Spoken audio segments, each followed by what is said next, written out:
Light a campfire, and everyone's a storyteller. Join us for some thought-provoking and beyond fireside chats. Welcome to Leave Our World a Better Place.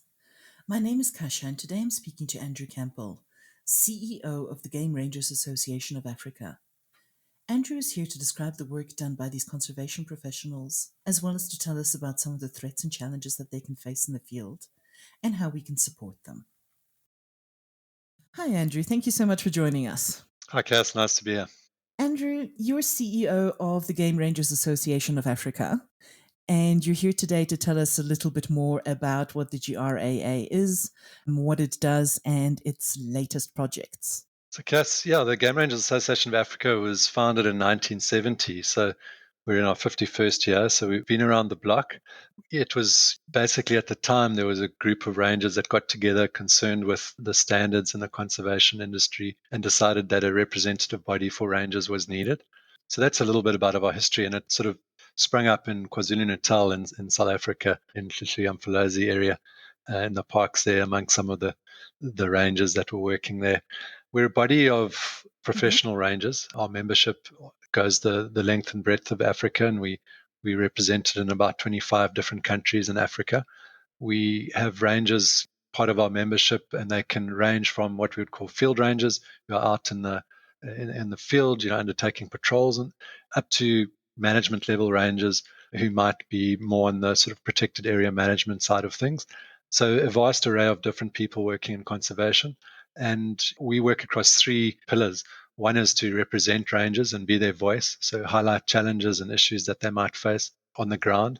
The other is to obviously form networks between different rangers and different ranger groups and provide an opportunity for camaraderie and building of networks across Africa in terms of sharing best practices and building spirit amongst the ranger corps.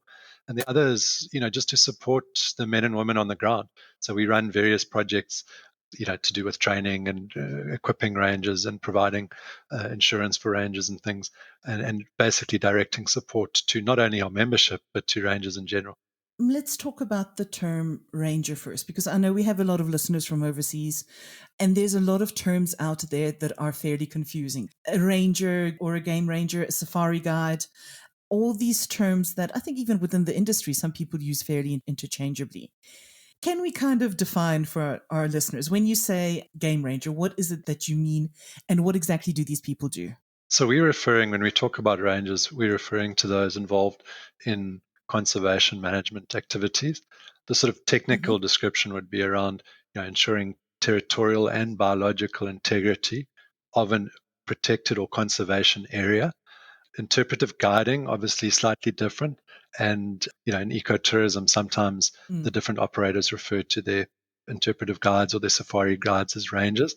We're talking about the men and women involved in the actual conservation effort rather than in the tourism side of things. Obviously, tourism very important and very closely linked to conservation activities as well. But I think that's the big distinction, interpretive guiding versus actually carrying out conservation management activity.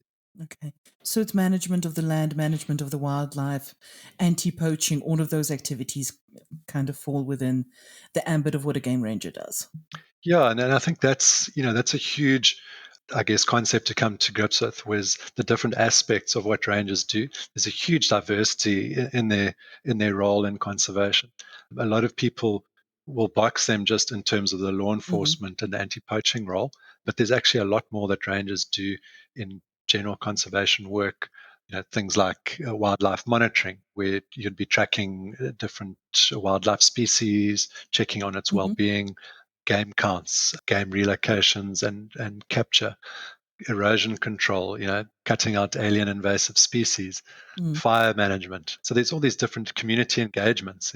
There's a lot of other things that rangers do that I think most of the public is not aware of.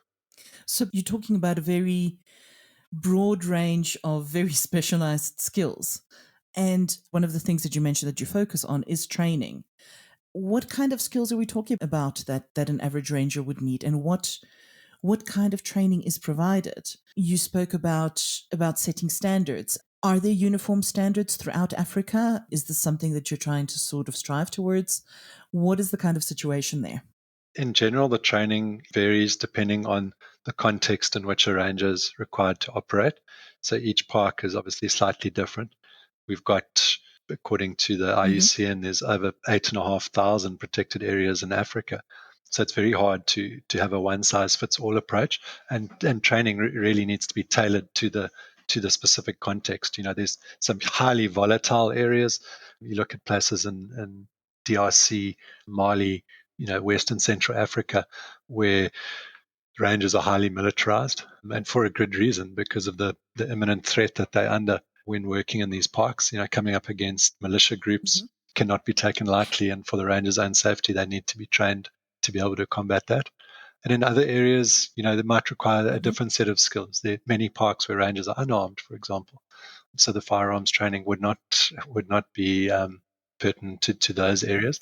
And then obviously, rangers sometimes have different specialities. So there'll Mm-hmm. be, you might have a dedicated black rhino monitor, for example, and training for them would be slightly different to Yes. someone working in alien plant control. So training really needs to be tailored. As you say, it's highly specialized, but rangers are also required to perform a diverse amount of Mm-hmm. roles in the environment. They'll generally undertake an 8 to 12-week basic training course, which will provide them with the basic skills. A lot of training needs to happen on the job under the mentorship of experienced rangers in leadership positions that can then mentor the new rangers in terms of the best application of those skills in the field. And these things are learned over time. You think of something like tracking. Mm-hmm. It's not something you just learn in a classroom or even in a training environment. You can get the basic approach to tracking, but you really need to learn it out there in the bush on Mm-hmm. a continual basis and develop that skill. And it's a skill that you'll develop for the rest of your life. There's not an end to it. So yeah, and in terms of training Mm-hmm. standards, it's something that we definitely work towards. There is a distinct lack of standard across the board, and Yeah. across the different training providers. We see some excellent training providers that we work with, but then there are also a lot of people providing training to rangers that don't understand the ranger context Mm. necessarily, and in some cases that can be detrimental to the rangers themselves. It's a wide variety of sort of organizations that you work with the rangers themselves, isn't it? Because there's national parks and there's the training and the structures behind that. But you also work with the private sector and with private game reserves, which also might have their own sort of training and structures around that. Is that correct? Yeah, so I mean, rangers can be employed, as you say, the majority of rangers, and we estimate there's upwards of 40,000 rangers in Africa. We're busy with surveys at the moment to try and get a better understanding of that number, but the estimate at the moment is over 40,000. The majority of them would work Mm-hmm. for government conservation management authorities in the different countries and for the different departments. But there's also, a huge amount of rangers that work in the NGO or in the private sector. So NGOs Mm-hmm. will have ranger teams Mm-hmm. that will sometimes work very closely with the state. You think of, in places like Zambia, there's some very strong NGO present in some of the national parks there, and those rangers work side by side with the department rangers themselves and look to support their work. So there's that model where they are employed by NGOs, and there's also, as you say, the private sector, specifically in South Africa. That's a huge sector in itself, where private game reserves will employ their own rangers.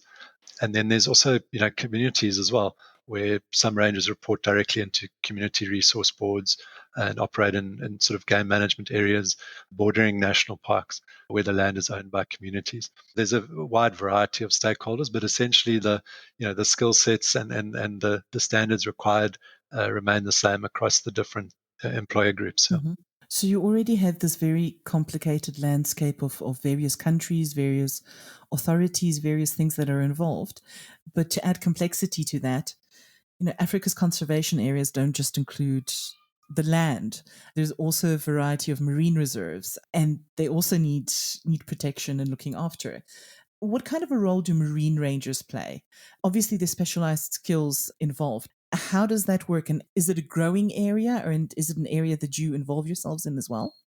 It's a very underappreciated area, Cass, and something that we trying to address at the moment. Traditionally, if you think of a ranger, or you would think of a terrestrial based ranger. a lot of people don't, it doesn't spring to mind what's happening in marine protected areas, but yet we know our oceans are under, huge threat, and really, those threats really need to be addressed. So it is an area that, rangers play an exceptionally important part in. There is a concerted effort at the moment to expand marine protected areas across the globe. In South Africa recently, for example, there's been a number of new marine protected areas declared. But it's one thing to declare these areas, it's another thing to resource them properly and have people in place to carry out the activities that need to be undertaken. And marine rangers, as you say, it's a very specialized field. So there, you're looking at things like boat handling, some rangers even, doing underwater activities, and in terms of, surveys and things, turtle monitoring. You just apply the same skill sets, but to that operating environment. And another thing is that's, I guess, underappreciated is some of the conflict that exists in some of these marine protected areas, some of them very remote areas, islands, remote coastlines, where these rangers face risks that are equivalent to some of the most volatile areas on land, and work in exceptionally remote areas, in the marine context. So there are huge challenges in that area, and it's certainly something that we're working with, and we chatting to various role players in that space. It's very interesting that you mentioned conflict there, because that was actually leads me into my next question. In the course of their job, there are various challenges and pressures that rangers face, and it's not just from, let alone from the wildlife and the remote circumstances that they find themselves in, but also life-threatening encounters with poachers or with outside influences. You've said one of the things that you work towards is the well-being of rangers. What kind of support do you provide to counter those threats, to maybe sort of bring awareness, promote emotional well-being, even try and build and ensure legislative support in response to the threat and the pressures that they face?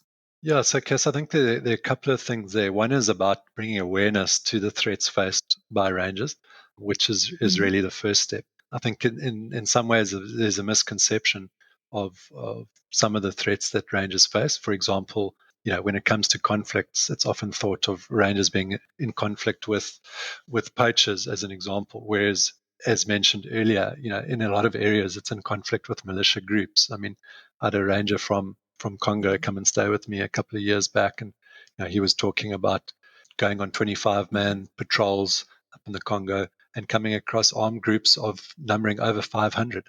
And that is not something that people understand, that this is, in areas like that, rangers are addressing essentially political instability, and that's not really what rangers should be tasked to do. Yes. So, there's highly volatile areas that rangers are working within. So there's that. So it's bringing awareness around that you look at the situation in some of these areas. Mali is another one.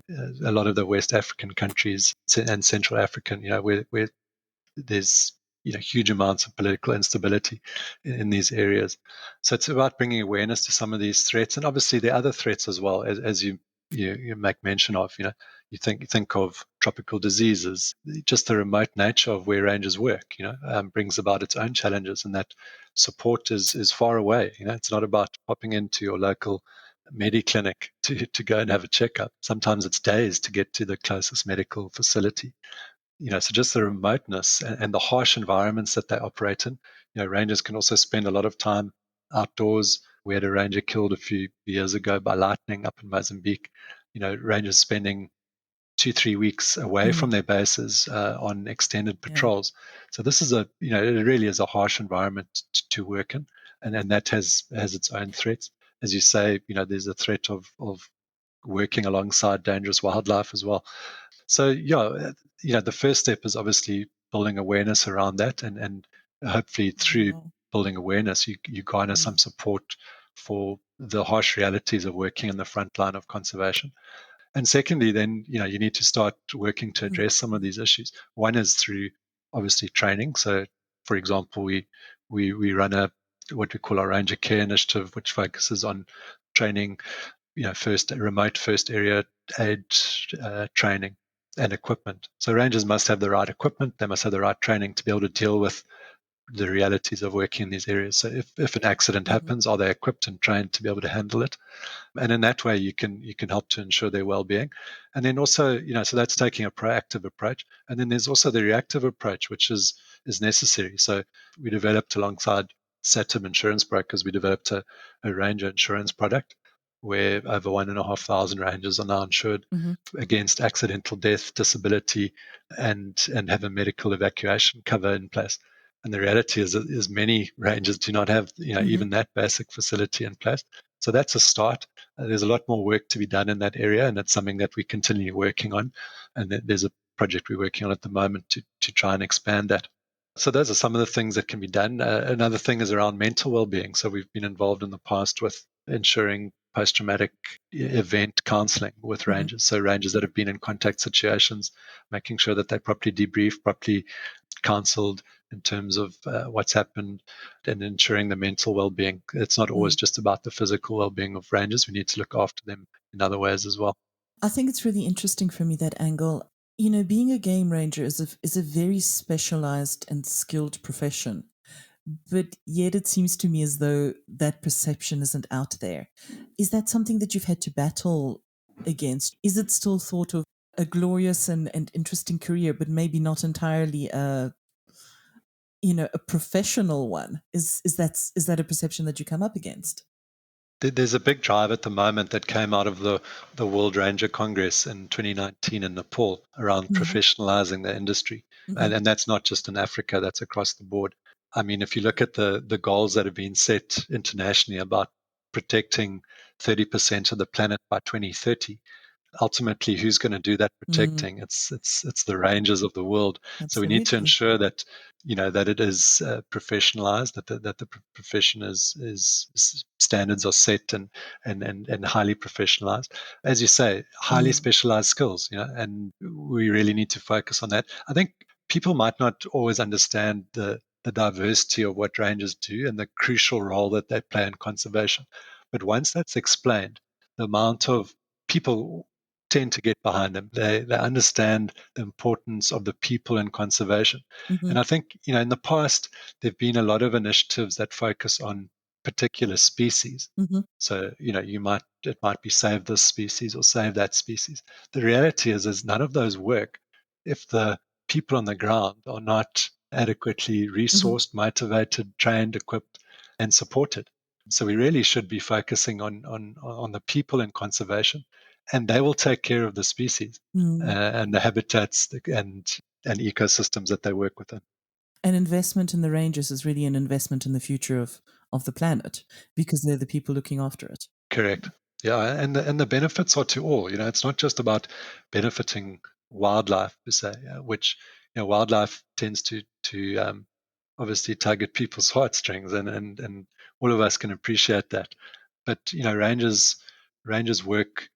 Ultimately, you've got to work to protect the ecosystem. You got to, it comes down to trees and plants and systems, and that's where the importance of what rangers do is really, comes to the fore. And by rangers doing their work, it also delivers benefits to surrounding communities. You think of the benefit of conservation and protected areas to people, that not only people that live around them in terms of provision of jobs and social enterprises and things, but also delivery of clean air, clean water, ecosystem services. There are benefits from these areas, and we really need to recognize that and support the people working in these areas better. The level of support is, in the whole, really shocking. When you visit some reserves and you see what rangers have to put up with in terms of living conditions, wages, and the amount of support they receive. And we really need to all, work together to ensure that they're the guardians of, we call them the guardians of wild Africa. And if we want wild Africa to exist in the future, we need to better resource and support these people. As if all the threats and challenges and issues weren't big enough, I know that COVID has made a huge impact on game rangers. The closure of tourism has had a huge impact on the amount of income flowing into conservation areas. And I know that the Game Rangers Association has run a number of projects to try and sort of combat that, to keep awareness high, and to also look at fundraising and keep funds flowing in. So I believe one of the latest projects that you're looking at in connection with that is the Ranger Legacy project. Could you tell us a little bit about what that is and how it works? So yeah, our Ranger Legacy project is really something that started a couple of years ago, but we really putting emphasis on it at the moment, and that's about profiling rangers and raising their profile so that people understand the diversity and the crucial roles that they perform. And that's the first battle that needs to be won for rangers is because I think once people understand what rangers do and how important they are. And that literally without them, you can throw money at conservation, but without well resourced rangers, it's going into a really bottomless pit. Once people understand that and get behind rangers, we can then move towards better support for them. So that's really the focus of that, is showing the diversity of their roles, showing the important work that they do, and highlighting rangers. They're more than just tools in the conservation toolbox. These are real people. These are fathers and mothers and brothers and sisters, and that support large amounts of family members. The one thing COVID's done is, rangers are often the breadwinners in their families, but it's put incredible pressure on them Mm. to support more people, as other industries might, especially in the tourism sector. There's been a lot of jobs shed. Luckily, in a lot of areas, rangers have been allowed to carry on their work because they've been classified as essential services. But there's more pressure on them Yes. than ever before due to the current day and age. Andrew, so, you've talked a lot about the projects that you're running. For the people who are listening to us, if they want to get Yeah. involved, if they want to show their support for the Game Rangers Association, how can someone do that? The best way to get behind rangers is, first of all, you go to our website, gameranger.org. It'll give you a good understanding of the different projects and the different spheres that we work in. And I think there's something for everyone. There's training, there's issuing of equipment, there's supporting rangers with insurance. There's multiple different ways of helping us support rangers. And then also just spreading the word, the Ranger Legacy Project, letting other people know the important work that rangers do. And the more people we can get behind rangers, the better for their future. It's about supporting these very ordinary people who do a very extraordinary job for all of us. Absolutely, yeah. I mean, if we're gonna, as I say, if we're gonna protect 30% of the planet by 2030, we really need to get behind rangers more. Absolutely. Andrew, just to end off with, I wanted to try and draw on some of your personal experiences. I know you've been with the Game Rangers Association for 6 years and you've worked extensively in the safari and the conservation industry before that. Is there a story that you can share with us about a person or an experience that made you especially proud of the work that you're in trying to support Africa's rangers? Okay, so it's a difficult one because there are lots of stories and we've got limited time. I'm But sure. anytime you sit under a tree with a ranger team and you understand the work that they do, you feel inspired and Mm, in my case, I know I'm doing the right thing.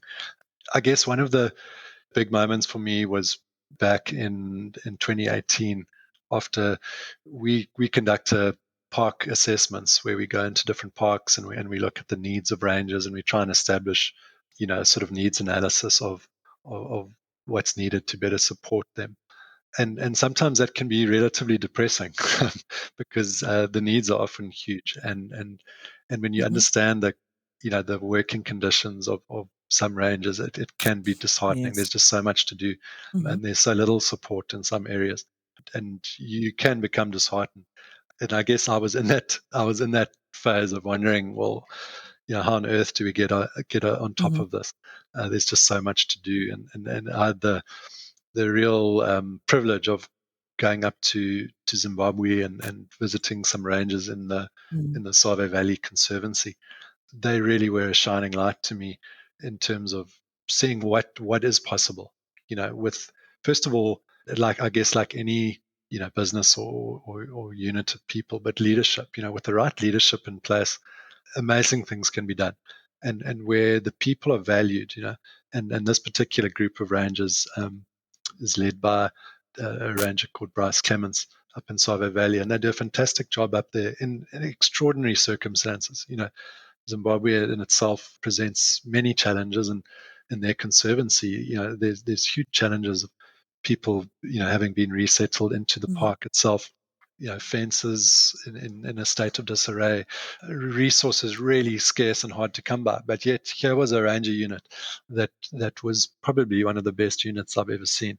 That through good leadership, through quality training, and through realizing the value of the people involved, they had a dedicated team of rangers doing exceptionally well and really looking after all species within that environment. And I think you need that, to see what I'd call winning models. It keeps us inspired. It keeps us understanding what can be done. It's not easy. I mean, they've sweated blood and tears to get to that point, and that's the reality of it. A lot of people want quick fixes in terms of getting to that level and say, well, we want one of those. The reality is it's a long, hard slog, and the guys up there will tell you, the amount of times they banged their heads against the wall to get there. It just, it's important to see what is possible, and it truly sort of reignited, I guess, my passion in supporting rangers and working towards building more of those winning models. That's fantastic. It's really incredible to have those things that really motivate and inspire you. And I think you brought up a very important point there as well, that conservation is a long-term game. It's not one of those things where you very often see drastic and incredible changes in a short space of time, but it's something where slow and steady changes all combine to make a big difference. Absolutely. And consistency. Yes. We often see these sort of drop in and out approaches where, we're gonna throw X amount of funds at reserve and expect it to make a difference. You've got to be in it for the long haul. The successful models show you that. You've got consistency and support. You've got good leadership in place, and hard to find, but hugely valuable in terms of having the right people in those positions. And you get those two things in place where you have consistency and good people involved, you can achieve great things with actually reasonably limited resources. Well, thank you very much for sharing that little bit of the world of rangers with us, and for all the efforts that you do to ensure consistent support for the people on the ground, managing wildlife and managing conservation. It's been a really fascinating piece. Thanks so much, Cass, and thanks for the platform of allowing us to try and shed some light on what rangers do. It's really important. Thank you again, Andrew, and I'm sure we'll have you back to chat to us again at some stage. Thank you for listening to Leave Our World a Better Place. Don't forget to subscribe to make sure that you never miss an episode. If you'd like to find out more about And Beyond, please log on to our website at andbeyond.com.